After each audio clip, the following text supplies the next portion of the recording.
जय जगन्नाथ। यही वीडियो रे आमे ओटीटी 2024 पेपर 2 रे शिशु विकास और शिक्षा विज्ञान बा सीडीपी जो सब क्वेश्चन आसला से सब क्वेश्चन एवं ता सहित तार आंसर को आलोचना करबा। देखो आमर प्रथम क्वेश्चन कौन आसला। प्रथम क्वेश्चन आसला केउंटी पर्यवेक्षण एक साधनी नुहे। ऑप्शन देला कृति परीक्षण, निर्धारण मापनी, तनखी तालिका, व्यक्तित्व विवरणी, नथी। ए भितरु आमर पर्यवेक्षण साधनी कोटी हब नाही, आमर कृति परीक्षण हब नाही। ओके, नेक्स्ट क्वेश्चन देला एक परीक्षण को बारंबार परीक्षा करागले जदि समान लब्धांक दिए ताहले परीक्षणटी कौन अच्छी बोली कह जाए। गोटे परीक्षण को आमे बारंबार परीक्षा करिबा ओके ताहले समान कौन हुए समान लब्धांक दब, आंसर समान आसीबो। ताहले परीक्षणटी कौन अच्छी, परीक्षणटी आमर विश्वसनीयता अच्छी बोली कह। नेक्स्ट क्वेश्चन देला कृति परीक्षण रे केउ प्रकार वैधता अत्यंत गुरुत्वपूर्ण। कृति परीक्षण रे केउ प्रकार वैधताटी अत्यंत गुरुत्वपूर्ण। आमर गठन वैधता ना विषय वस्तु वैधता ना पूर्वानुमित वैधता ना समवर्ती वैधता। कृति परीक्षण रे आमर विषय वस्तुर वैधता अत्यंत गुरुत्वपूर्ण अटे। ओके, नेक्स्ट क्वेश्चन निम्नलिखित लब्धांक गुड़िकर मध्यमा केते। आपण माने मध्यमा कैलकुलेशन करिवे कौन कौन देछि 3 5 4 9 8 एई सबरो मध्यमा आसीबो हमर केते आसीबो, हमर आसीबो 5। ओके, केते आसीबो 5। नेक्स्ट क्वेश्चन देखिबा वंशानुगुण कहिले कौन बुझ। वंशानुगुण कहिले कौन बुझ। ऑप्शन देला जन्म समय रे पिला पाखर थिबा गुणावली, जीवन सारा पिलाटी ग्रहण थिबा गुणावली, परिवेश रु मिलथिबा गुणावली, शिक्षण रु मिलथिबा गुणामणि। आमर वंशानुगुण कहले आम कौन बुझा जन्म समय रे पिला पाखर थिबा जो गुणावली सेही सब गुणावली गुड़ वंशानुगुण गुणावली हेब, वंश अनुसार गुण बोली आसीबो। नेक्स्ट क्वेश्चन निम्नोक्त केउंटी मनुष्यर विकास को प्रभावित करथिबा परिवेश अंतर्गत एक कारक नुह। परिवेश अंतर्गत एक कारक केउंटी हेब नाही। अर्थनैतिक, आर्थनैतिक, राजनैतिक, नैतिक, वंशगत केउंटी हब नाही। परिवेश अंतर्गत आमर वंशगत हब नाही। ओके, वंशगत माने ए कारकटी वंशगत जिनसटी आमर विकास को प्रभावित करथिबा परिवेश अंतर्गत एक कारक हेब नाही। नेक्स्ट क्वेश्चन देला प्राक कैशोर अवस्था रे आनुमानिक बयसर परिसर केते। प्राक कैशोर अवस्था रे केते। प्राक कैशोर अवस्था रे आमर 13 रु 15 वर्ष। ओके, नेक्स्ट क्वेश्चन आमर देला 8 नंबर क्वेश्चन जन्मर परवर्ती अवस्था रे स्नायविक विकास स्नायुकोश रे कौन घटी थाए। जन्म पर स्नायविक विकास रे जो स्नायविक विकास हुए स्नायुकोश रे कौन घटी थाए। जन्म पर नूतन कोष गठन हुए, जन्म समय रे अपरिपक्व कोषर विकास घटी थाए ना जन्म रु 3 वर्ष पर्यंत नूतन कोष सृष्टि हुए ना जन्म रु 6 वर्ष पर्यंत नूतन कोष सृष्टि हुए। आमर जन्म हेबा पर जन्मर परवर्ती अवस्था रे स्नायविक विकास रे स्नायुकोशर कौन होता है जन्म समय जो सब कोष गुड़िक अपरिपक्व हो रही था से कोष गुड़िकर विकास घटता है। जन्म समय अपरिपक्व कोषर विकास घटे। ओके, नेक्स्ट क्वेश्चन गैसेल मत अनुसार निम्नोक्त केउंटी शैशवावस्था एक आचरण नुहे। गैसेल केउ आचरणटी को शैशवावस्थार आचरण बोली कही नाहांती।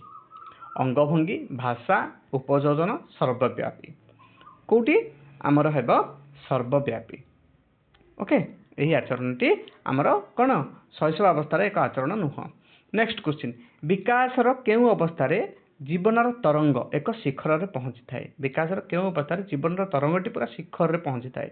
आमर ऑप्शन देला शैशव, परवर्ती शैशव, कैशोर, युवक। आमर कैशोर अवस्था रे कौन हुए विकासर तरंग शिखर रे पहुंची थाए। ओके, नेक्स्ट क्वेश्चन जीवनर आद्य पर्याय रे आवेगिक उपादान को कौन कह जाए। जीवनर आद्य पर्यायर आवेगिक उपादान को कौन कह जाए। उत्तेजना, मानसिक चाप, उत्कंठा, भय। जीवनर आद्य पर्याय रे आमर कौन कह जाए आवेगिक उपादान को कह जाए कौन उत्तेजना। ओके, जीवनर आद्य पर्याय रे जो आवेगिक उपादानटी थाए उत्तेजना सेटा थाए। नेक्स्ट क्वेश्चन देला आमर हर्लंक मतानुसार निम्नोक्त केउंटी सामाजिक विकास को बुझाए। कौ जिनसटी सामाजिक विकास को बुझाई थाए। सांगसाथी मानक सह भाव विनिमय द्वारा परिपक्वता, सामाजिक संपर्क द्वारा परिपक्वता हासिल, केवल मात्र परिवार मध्य परिपक्वता हासिल केवल मात्र पड़ोशी मान मध्य परिपक्वता हासिल सामाजिक विकास को केउंटी बुझाए थाए आमर सामाजिक संपर्क द्वारा परिपक्वता हासिल आम समाज रे संपर्क स्थापन करी से किसी शिखी परिपक्व होगा हरलक कहते सामाजिक विकास बोली। नेक्स्ट क्वेश्चन 7 रु 12 वर्ष बा यौवनारंभ पर्यंत विकास पर्याय को कौन कहुए 7 रु 12 वर्ष बा यौवनारंभ पर्यंत जो विकास अवस्था होता है ताकू कौन कहुए आमर परवर्ती शैशव अवस्था बोली कहुए कौन कहुए परवर्ती शैशव अवस्था बोली कहुए। नेक्स्ट क्वेश्चन 14 नंबर निम्नोक्त केउंटी एक मौलिक रासायनिक पदार्थ जहाँ वंशानुक्रमिक गुण को पूर्वज मान ठारू आनिबारे साहाय्य करे कोटा हूँ गोटे मौलिक रासायनिक पदार्थ जहाँ वंशानुक्रमिक गुण को पूर्वज मान ठारू आनिबारे साहाय्य करे डीएनए आरएनए गुणसूत्र जीन कोटी आमर डीएनए ओके डीएनए रे पूर्व मानकर वंशगुण को वंशानुक्रमिक गुण को डीएनए आमर आनी थाए बहन करिए आनी थाए। नेक्स्ट क्वेश्चन निम्नोक्त मध्यरु केउंटी शिक्षण एक अर्थ गठन प्रक्रिया संपर्कित नुहे अर्थ शिक्षण अर्थ गठन प्रक्रिया संपर्कित नुह शिक्षण एक सक्रियात्मक प्रक्रिया एटी हब से नुहे पचार शिक्षण रे भाषा अंतर्भुक्त हाँ भाषा मध्य अंतर्भुक्त शिक्षण एक पूर्वापर प्रसंग संबंधी प्रक्रिया हाँ पूर्व और पर प्रसंग संपर्कित प्रक्रिया शिक्षण एक तात्क्षणिक प्रक्रिया यहाँ हम ना यहाँ गोटे अर्थ गठन प्रक्रिया संपर्कित नुह शिक्षण अर्थ को ये प्रकाश करे ना। नेक्स्ट क्वेश्चन जो प्रक्रिया रे नूतन तथ्य आहरण करा जाय थाए जहाँ बौद्धिक गठन एक अंश विशेष ताहाकू कौन कहुए जो प्रक्रिया रे नूतन तथ्य आहरण करा जाय आउ बौद्धिक गठन एक अंश विशेष से जिनसटी को कौन कहुए कौन सबसम्पशन ना कंजप्शन ना आजम्पशन ना प्रिजम्पशन कौन कहुए आमर सबसम्पशन कहुए ओके। नेक्स्ट क्वेश्चन देखिबा आमे निम्नोक्त मध्यरु केउंटी प्रयत्न प्रमाद शिक्षण तत्व संपर्कित नुह बा संपर्क रे ठीक नुह शिक्षण एक वर्धन प्रक्रिया एटा ठीक प्रयत्न प्रमाद पाई संयोग स्थापन द्वारा शिक्षण संभव होइथाए एटा मध्य ठीक विचार शिक्षण मध्यस्थी भाव कार्य करिथाए विचार शिक्षण मध्यस्थी भाव कार्य करता है यहाँ डाउट लगुच देखा शिक्षण एक अंतर्दृष्टि प्रक्रिया नुह शिक्षण एक अंतर्दृष्टि प्रक्रिया ये मध्य ठीक ऑप्शन सी टी ठीक नुह प्रयत्न प्रमाद शिक्षण तत्व संपर्क में विचार शिक्षण मध्यस्थी भाव कार्य करि न थाए। नेक्स्ट बांदुरांक पर्यवेक्षण आधारित शिक्षण रे निर्धारित 4टी अंत संपर्कित सोपान को क्रम अनुसार सजा बांदुरा जो पर्यवेक्षण आधारित शिक्षण पाई बोली जो 4टी अंत संपर्कित सोपान प्रदान करथिले ताको आमे क्रम अनुसार सजेबा कौन करदेला परिणाम आहरण कार्य संपादन स्मरण ओके आमर आमे सजेकी लेखिबा देखंतु प्रथमे कोउटी हबो प्रथमे हबो आहरण ए भितरु आहरण नेक्स्ट रे आमर हेबो स्मरण आहरण पर आम कौन करवा स्मरण करवा ओके तो 2 आउ 4 ऑप्शन सी रे देछि देखिबा नेक्स्ट रे कार्य संपादन तापर परिणाम ओके प्रथमे आहरण करवा शिखिबा मन रखिबा कार्य करवा तापर रिजल्ट बाहर ओके। नेक्स्ट क्वेश्चन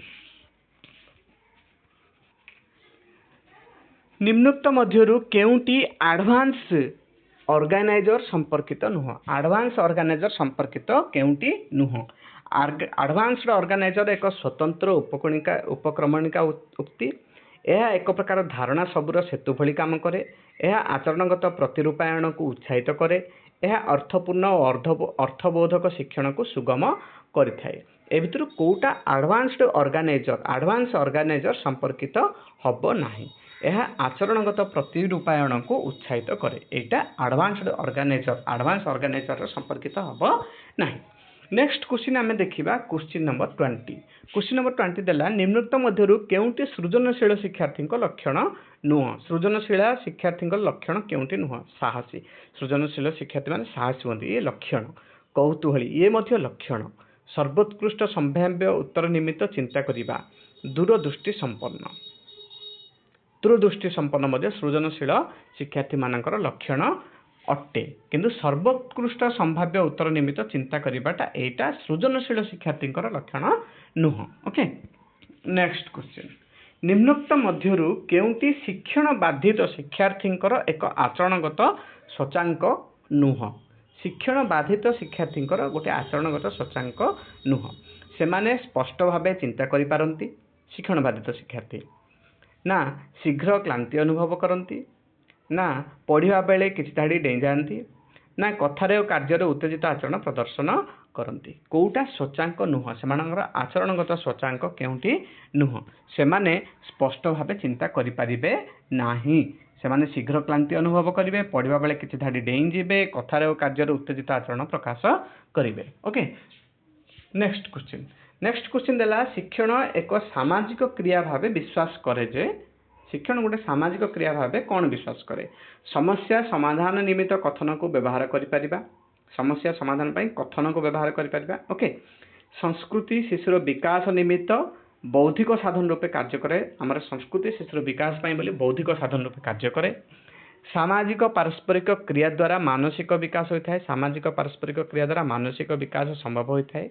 व्यक्ति ही धारणार उच्च सामाजिक क्रिया पाई बोली शिक्षण रे आमर को ऑप्शन टी ठीक हबो। ओके शिक्षण सामाजिक क्रिया भाव विश्वास करे जे सामाजिक पारस्परिक क्रिया द्वारा मानसिक विकास संभव होता है। नेक्स्ट क्वेश्चन आमे देखिबा क्वेश्चन नंबर 23 स्पष्ट कथन रे असुविधा देखा जाउथिबा शिशु मानको कोन कहा जाय से मानको डिस्लेक्सिया रोग बोली कहा जाय ना डिस्ग्राफिया कहा जाए ना डिस्फासिया कहा जाए ना आप्राक्सिया कहा जाए कौन कहा जाए स्पष्ट कथन रे जो मानकर असुविधा देखा जाउथाय सेही भली शिशु माननको आमे कौन कहि थाउ आमे डिस्फासिया बोली कहू। ओके नेक्स्ट क्वेश्चन विद्यालय रे विभिन्न प्रकार कार्य माध्यम रे पिला माने आहरण करुथिबा सामग्रिक अनुभूति को प्रकाश करबा पई निम्नोक्त केउ शब्दटी व्यवहार करा जाय थाए विद्यालय रे विभिन्न प्रकार कार्य माध्यम रे पिला माने आहरण करथिबा सामग्रिक अनुभूति को कौन कहा जाए पाठ्यक्रम विषय वस्तु पाठ टीका ना पाठ्य खसड़ा कौन कहा जाए आमर पाठ्यक्रम बोली कहा जाए। ओके विद्यालय रे विभिन्न प्रकार कार्य माध्यम रे पिला माने जो आहरण करते सामग्रिक अनुभूति ताकू प्रकाश करबा पई पाठ्यक्रम शब्दटी व्यवहार करा जाए। नेक्स्ट क्वेश्चन आमे देखिबा क्वेश्चन नंबर 25 कौन देला आमर 25 क्वेश्चन टी बहुत जूम आउट करिया देखिबा हम जूम करके पढ़िबा। ओके नेक्स्ट मान 25 नंबर क्वेश्चन आमर देला निम्नोक्त मध्यरु केउंटी अनुसूचित जाति आदिवासी पिलांको शिक्षा पाए संशोधित जातीय शिक्षा नीति 1992 रे एक कार्यपंथा भाव ग्रहण करा जाय नाही केउंटी ग्रहण करा जाय नाही पचारला अनुसूचित जाति आदिवासी पिलांको शिक्षा पाए संशोधित जातीय शिक्षा नीति भाव ग्रहण करा जाय नाही। समस्त शिक्षा स्तर रे अनुसूचित जाति बा आदिवासी एवं अण अनुसूचित जाति बा आदिवासी शिक्षा विकास रे समानता रक्षा करिबा एटा हमर ग्रहण करा जाय अछि। Okay next question next option तो ऑप्शन ए हबो नाही। ओके से पछाची केउ पंथाटी ग्रहण करा जाय नाही ऑप्शन ए टी हबो नाही। ओके नेक्स्ट क्वेश्चन आ तीनटी ऑप्शन देखिबा विद्यालय रे 100% अनुसूचित जाति और आदिवासी पिलांकर नाम लेखाइबा पई सुनिश्चित करिबा। ओके नाम लेखाइबा पई सुनिश्चित करिबा और सफलता सह प्राथमिक शिक्षा संपूर्ण करिबा एटी मध्य कुहा जायछि। ओके एटी मध्य कोन होइछि कुहा जायछि।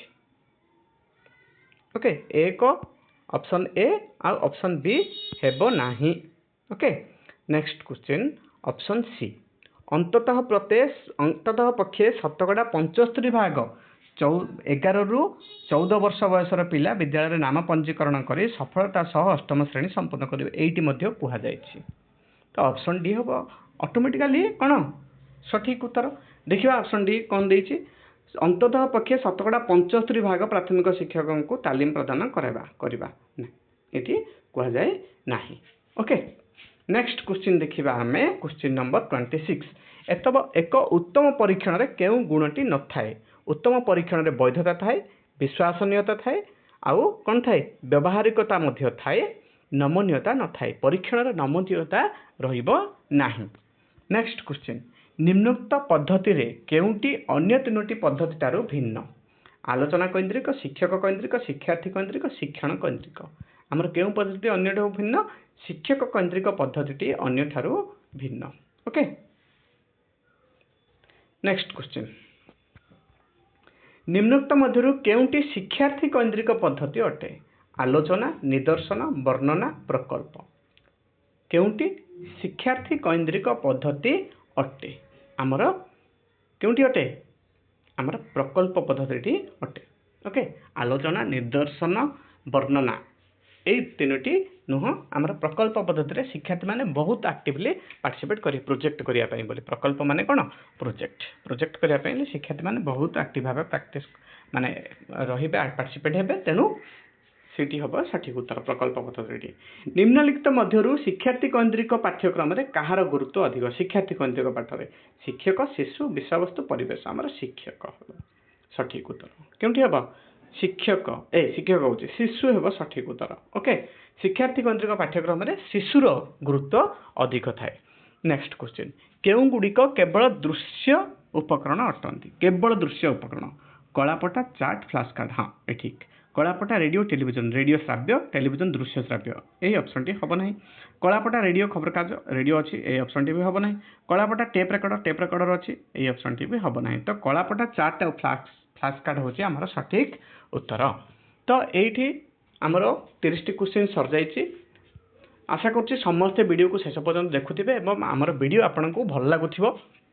जदि भल लागुछि ताहले आम वीडियो को कोन करंतु? लाइक करंतु, शेयर करंतु एवं आम वीडियो रे आपणकर वैल्यूएबल कमेंट टिके करंतु।